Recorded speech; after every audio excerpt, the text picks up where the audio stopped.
Good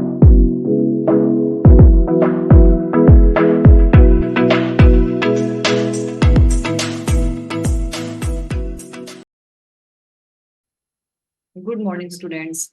This is Shweta Godmare. Today, I am going to explain the topic of nested if else statement in the C programming. Okay. So first, what is the nested if else statement? Actually, it is the type of the conditional statement or the decision making statement. Okay. तो पहले हम जानेंगे कि what is the conditional statement or decision making statement, what its need, इसकी जरूरत क्या कब पड़ती है. ठीक है. There come some situations in real life when we need to make some decisions, and based on these decisions, we decide what should we do next. Similar situations arise in the programming also, where we need to make some decisions, and based on these decisions, we will execute the next block of code. That means जैसे real life में हमें कभी decision कुछ दो option में से किसी option को चूज करना होता है. ठीक है. दैट कंडीशन में हम किसे चूज करना है. ठीक है. वो डिसाइड करने के लिए कुछ सिचुएशंस रहती है. वैसे सी प्रोग्राम में भी हमें कौन सा ऑप्शन चॉइस करना है उसके लिए भी डिसीजन मेकिंग स्टेटमेंट्स होती है. ठीक है. There are different types of decision making statements in the C programming. जैसे कि देख सकते हैं यहाँ पे चार्ट में आपको दिखाती हूँ. The conditional statements or decision making statements and C are if else में type है if statement, if else statement. If means that is if else later, then nested, then the switch statement. ठीक है. अभी हम इसमें आज मेरे आपको जो कंसेप्ट लेने वाली हूँ वो नेस्टेड इफ का लेंगे. आपको मैं थोड़ा बता दूंगी हल्का सा इफ के बारे में, फिर इसके बारे में. इफ स्टेटमेंट्स मीन्स आपके पास केवल एक कंडीशन, जैसे कि उसमें आपको एक जैसे मुझे कुछ प्रिंट करना है कि if the number is even. ठीक है. दैट टाइम केवल मैं इवन नंबर चेक करूंगी और आंसर इवन आएगा. ठीक है. अदरवाइज ऑड का आंसर ऑड है कि नहीं ये नहीं पूछा है आपको, केवल इवन है कि ये पूछा है. दैट टाइम ओनली इफ, उसमें एल्स स्टेटमेंट नहीं आएगी. अगर इफ एल्स इवन है और ऑड है, दैट टाइम इफ अगर ट्रू है condition, suppose even number, false है तो odd number, that is if else. के बाद जो ट्रू का आंसर है वो इफ केस में आएगा, इफ के स्टेटमेंट में. और फॉल्स का आंसर अगर है, अगर कंडीशन फॉल्स है तो वो जाएगा आंसर एल्स के स्टेटमेंट. ठीक है. If else ladder, if else ladder में अगर कंडीशन ट्रू है तो इफ का आएगा, अगर फॉल्स है तो फिर वो एल्स के कंडीशन को जाके चेक करेगा. ठीक है. ऐसे इसमें वेरियस टाइप के रहते हैं. सपोज द मार्कशीट है, मार्कशीट में अगर आपको ये है कि अगर लेस देन 60 मार्क्स है तो second division, more 60 to 70 marks है तो फर्स्ट क्लास है ना, उसके बाद मेरिट क्लास. तो वो मार्क्स कंपेयर करेगा, परसेंटेज कंपेयर करेगा. If the marks if the percentage is greater than 60 then this, if the greater percentage. तो अगर वो इफ के स्टेटमेंट ट्रू है तो वो प्रिंट करेगा. एल्स के अंदर फिर इफ आता है. इसके लिए मैं एक आपको फिर से एक दूसरा एक वीडियो बना के आपको उसमें सेट करूंगी. But now focus on the nested if. ठीक है. आज मैं आपको नेस्टेड इफ पे फोकस करूंगी. नेस्टेड इफ मीन्स क्या होता है. सपोज द इफ कंडीशन, इसको आप एग्जांपल से आपको समझाते हैं. यहाँ पे चार्ट पे एक बार आप देख लीजिए. नेस्टेड इफ में यहाँ पे बना हुआ है, इसका सिंटेक्स देख लेते हैं पहले. इफ कंडीशन 1 अगर ट्रू है, ठीक है, तो वो क्या करेगा. कंडीशन 1 ट्रू है तो उसके अंदर भी एक इफ है, इफ के अंदर इफ. ठीक है.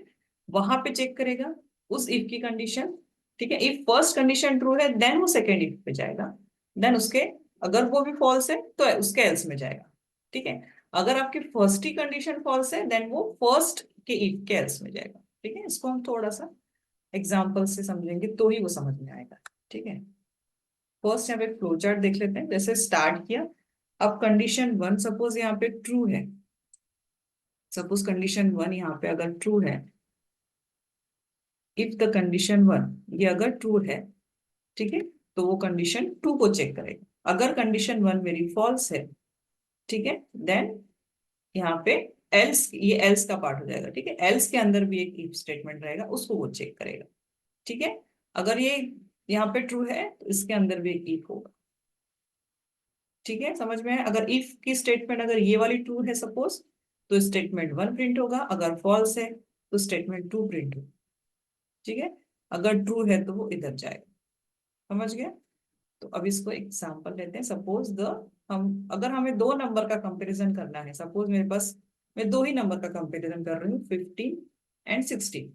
ठीक है, ये मैंने उधर से दो नंबर लिए 15 एंड 16। दैट टाइम में क्या करूंगी? इफ 15 इज ग्रेटर देन 16 है, नो। ठीक है, दैट टाइम ये यहाँ पे प्रिंट क्या करेगा? इफ केस पे नहीं जाएगा, एल्स में जाएगा और एल्स के स्टेटमेंट को प्रिंट करेगा। ठीक है, ये सिंपल यहाँ पे इफ एल्स स्टेटमेंट यूज करेंगे when we have to compare only two digits. ठीक है, बट आपको अगर सपोज थ्री नंबर का कंपैरिजन करना है, ठीक है, दैट टाइम हमको यूज करना पड़ेगा नेस्टेड इफ। ठीक है, जैसे इस प्रोग्राम, ये प्रोग्राम मैंने यहाँ पे लिखा हुआ है जिसमें हम लोगों ने तीन नंबर लिए हैं, number one, num two and num three. ठीक है, यहाँ पे थ्री नंबर का कंपैरिजन करेंगे, क्योंकि यहाँ पे इसलिए नेस्टेड इफ यूज करेंगे क्योंकि पहले अगर नम वन का कंपैरिजन मैं नम टू से करती हूँ, बट नम वन का कंपैरिजन भी नम थ्री से होगा, नम टू का कंपैरिजन भी नम थ्री से होगा। ठीक है, इसलिए यहाँ पे हमको नेस्टेड इफ यूज करना होगा।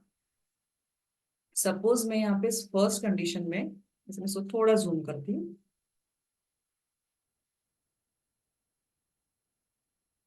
अब देखिए आपको क्लियर दिखेगा। जैसे यहाँ पे है नम one, num to, num three. ठीक है, अभी जो फर्स्ट वाला जो आपको इफ स्टेटमेंट दिख रहा है, ये यहाँ पे नंबर वन का अगर मैं नंबर टू से कंपेयर करती हूँ, अभी यहाँ पे एक नंबर ले लेती हूँ, नंबर वन अगर 15 है, ठीक है, नंबर टू मेरा 10 है एंड नंबर थ्री है suppose 16। First if condition, this is the first if. First यहाँ पे कंडीशन यूज कर रहे हैं, num one is greater than num two. That means क्या है, यहाँ पे लिखेंगे हम लोग, num one means 15 greater than num two, that is 10। इस कंडीशन इज ट्रू। यस, अगर ये कंडीशन ट्रू है तो वो इसमें इन करेगा। ठीक है, this is the nested if else statement. अब इसके अंदर जाने के बाद स्टेटमेंट कुछ भी नहीं है, डायरेक्ट उसके बाद और एक कंडीशन है।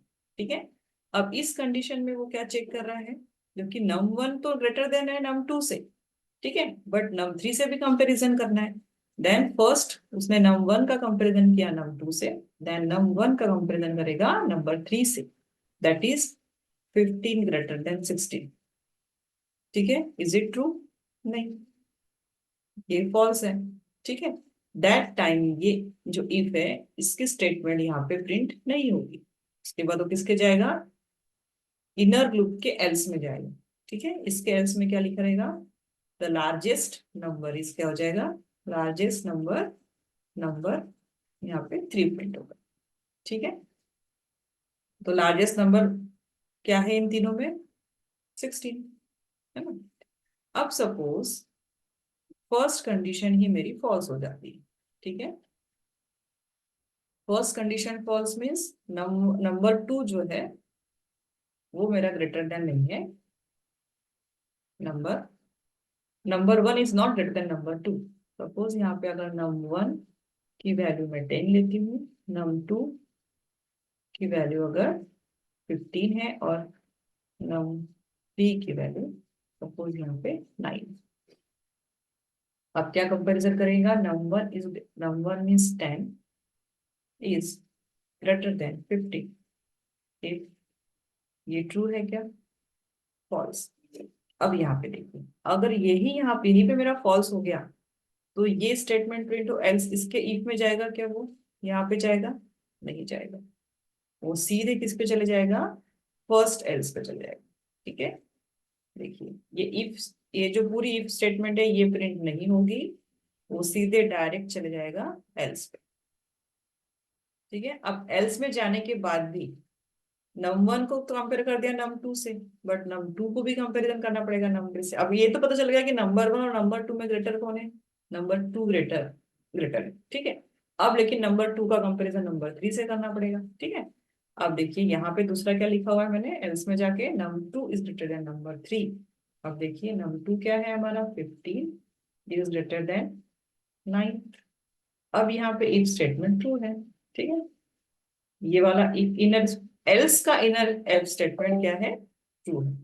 तो दैट टाइम क्या प्रिंट होगा यहाँ पे?